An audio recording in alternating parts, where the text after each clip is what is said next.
In simple word, GraphQL is a technology using which you will be able to create some cool things with the client as well as server. So you might have heard already REST API where you will be sending get to put to post request. But with GraphQL, you will be able to execute entire function inside your backend itself and fetch whatever the things which you want from front end itself instead of creating new endpoint in the backend for that particular use case. So in very simple words, GraphQL is nothing but a easier way of using REST API so that it will be like one programming language itself, and you will be executing one function from front end instead of calling for one API endpoint. So once I will be explaining the concept of GraphQL, that time you will be able to understand where exactly you can use it and how it actually works. First concept I would like to explain is GraphQL will be present in the front end as well as in the back end also. In the back end, you will be creating one GraphQL server in order to provide GraphQL service. And in the front end, you will be using one GraphQL tool in order to access that particular GraphQL server in the back end. In reality, from front end, you will be sending one post request to one endpoint where GraphQL server will be running. But you won't be limited with that particular usage, because in the front end, that GraphQL tool will make sure that you'll be able to access any kind of data in the back end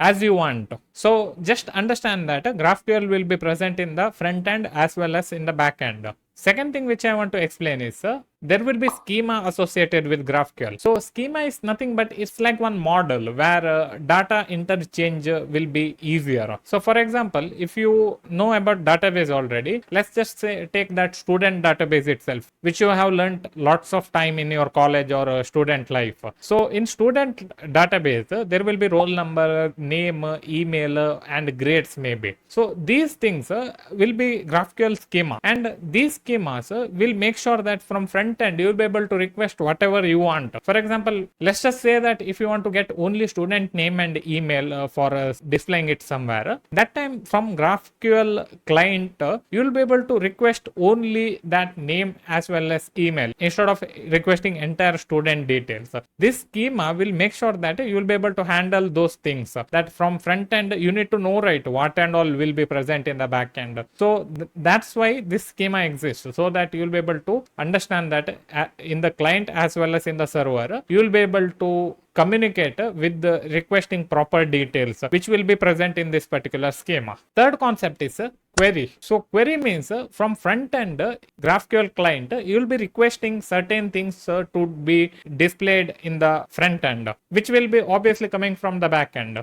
So from front end, you'll be able to create queries which will be mapped in the back end GraphQL server, and you'll be able to request whatever the data you want to get. For example, if you want to get entire student details, you will be able to create that particular query in the front end, using which you'll be able to display those data. If you want to get single student, that time you will be able to modify that particular query so that in the backend server only that thing will be displayed. So this is how one simple query works. Just think that query will be used only for displaying data and getting the data. And what about saving the data or modifying the data? That also is handled in GraphQL easily using mutations. Mutations are nothing but from front end you will be sending some kind of data to backend function, that is backend GraphQL server.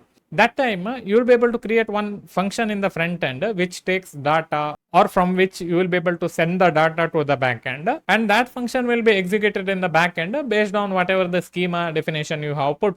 So that's it, that you will be able to execute one function which might be query or which might be even mutation. So these two things you will be using throughout the GraphQL, using which you will be able to modify any kind of document in the backend server. And instead of using REST API, this is one alternative to it. In REST API, in order to do these things, you have to create multiple endpoints, and these endpoints needs to be keep on added in order to provide new functionalities. But whereas in GraphQL, you will be able to flexibly request what and all you need to request in the backend instead of getting all the data, or instead of sending all the data to the backend. So I hope you have understood this important concept of GraphQL. If you haven't, then put it in the comment box or watch this video from the beginning again. You will be able to understand that time. So that's it for this video, guys. Don't forget to hit that subscribe button if you aren't already subscribed, and see you in the next video. If you have any doubt, don't forget to put it in the comment box, and see you in the next video. Bye bye.